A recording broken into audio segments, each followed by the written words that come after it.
and I wasn't pronouncing her name right. They said your name is actually Vesselman. Vesselman. Yeah. That you're a vessel, like the canoe. And I'm slowly going into shock because, as I said, I was preparing myself. And what I didn't know is that Makua was psychic. He was very, very clairvoyant. And so he's reading like a book. This is all going through his mind. How old would you say he was at that time? He was then 58 years old, and I was 55. All right.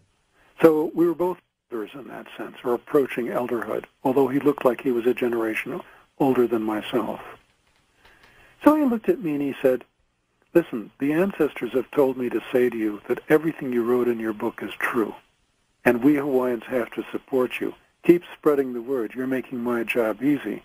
That's amazing. Well, people were crying because this was such an emotionally moving experience. And so he walked up to me and he said, we should have a meeting before you leave the island. Now, when the big kahuna, and this guy was the big kahuna. This wasn't any. That's what it meant. Kahuna would come to hear me talk. This was the big kahuna.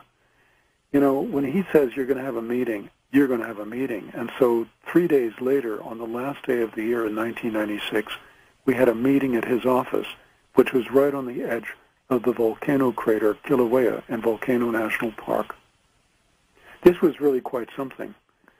He shows up and in a pickup truck, and my wife and I join him, and he takes us to a place right at the edge of the crater that he calls his office, where there's a little picnic shelter that's been put up for the tourists to have lunch.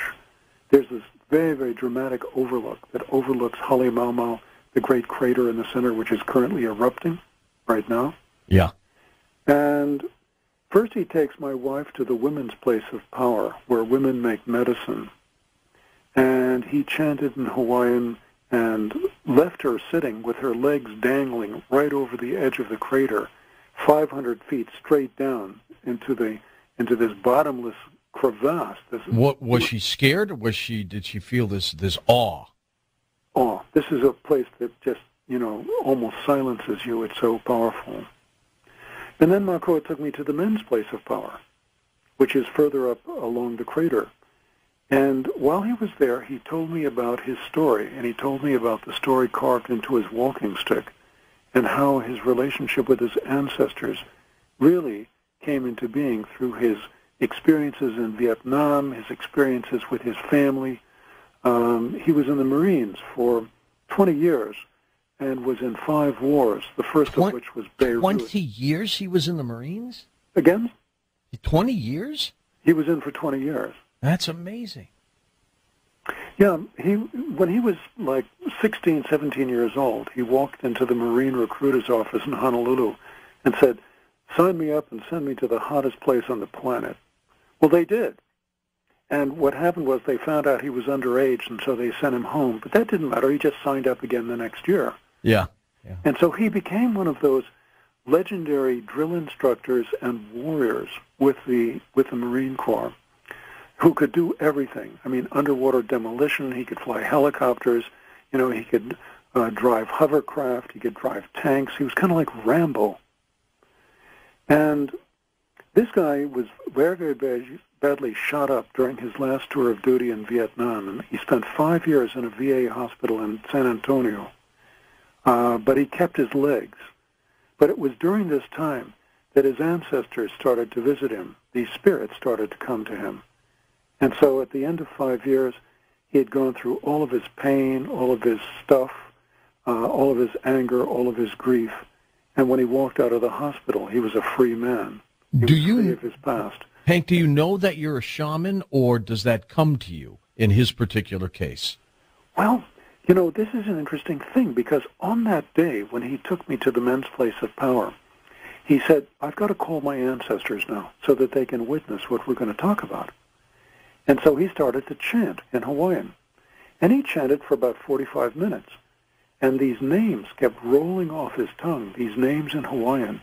And I realized that he was reaching back into his personal ancestral field, connecting with ancestors, and he was using his own body and his own mind to create a bridge, to bring them forward from the spirit world into the world of physical reality that surrounded us at that time.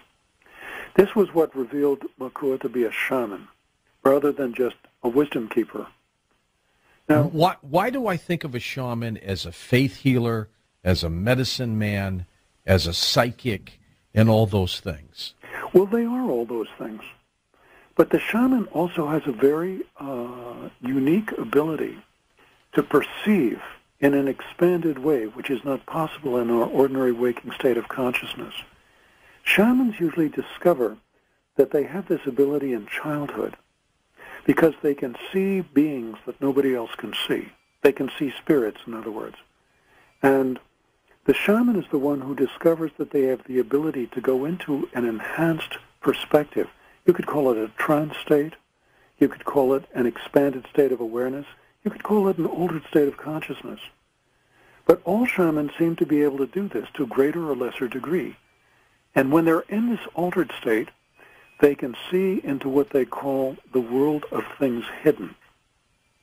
Now, this is a very interesting thing to bring up because, there are a lot of people in society who have this ability, who don't talk about it.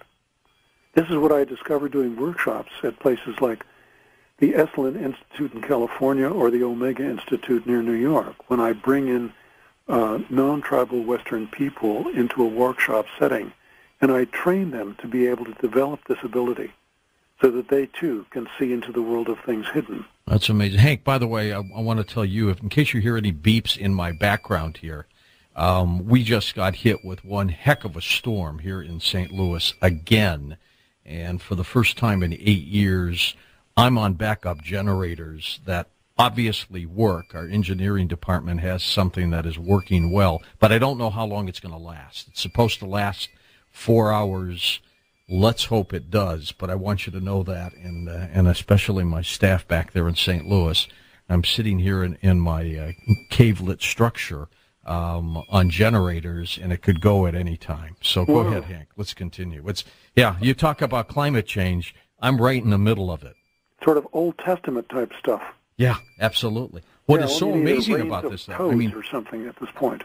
All the power has gone out, and the generators did not miss a beat at all. That's just amazing.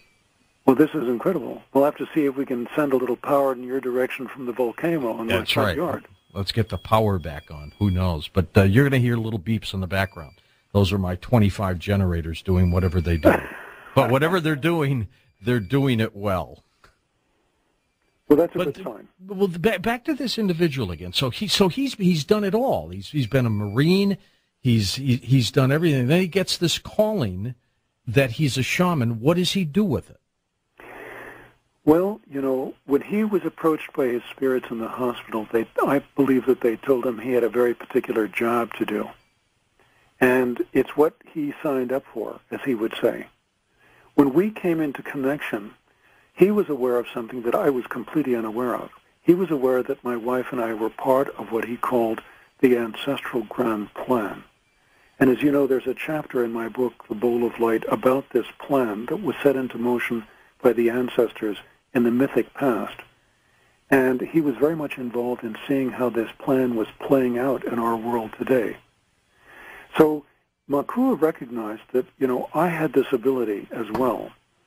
And he saw Jill and I working with groups of people over the years that we knew him, bringing them into the mystical experience themselves. And this was something, he didn't really know how to do that. He was very good at talking about his experiences and sharing ancestral wisdom with groups of people, which he did quite freely from his great art. But he didn't really know how to bring them into the experience. And what I was doing is I was drawing on my knowledge as an anthropologist about shamans and who shamans are and what they're able to do in order to create those circumstances which allow non-tribal Western people to vision, and vision successfully, often on the very first time. And so he was very impressed by this. I recognized this ability in him as well on that first day, because what I saw was this big Hawaiian man with this long white hair and this long white beard and this big carved walking stick. He really looked the part, George. And as he would say these names, I could see him very subtly transforming, physically transforming, as ancestor after ancestor used the bridge that he was creating to come through through his body and through his mind into our world. This revealed to me that Makua was a shaman. He wasn't just, a keeper of wisdom, although he was that too. When we get into the bowl of light, I'm going to ask you next hour if he has said anything about the future of this planet, because they're connected, aren't they? They understand. Oh yes, he was very much aware of that, and part of what drew us together was his awareness that because of my work with prehistory, because of my work with fossil humans in the past, I was connecting with the ancestral field, like he was. So he perceived that the ancestors were actually the ones who brought us together in Hawaii.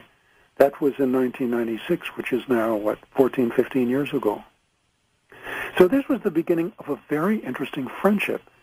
And on that first day, once the ancestors were all in place, he took Jill and I back to this picnic shelter where we sat down and spent the entire day talking together, getting to know each other a little bit at a time. Now, at the end of that day, I've got an interesting story to share with your group, and it has to do with the title of the book, The Bowl of Light. At the end of that afternoon, Makua, went to his truck, and he brought out a gift to give to us. And it was wrapped in the traditional Polynesian style in leaves in what is called a pu'olo, a wrapped offering. And when we opened it up, inside we found this wooden bowl.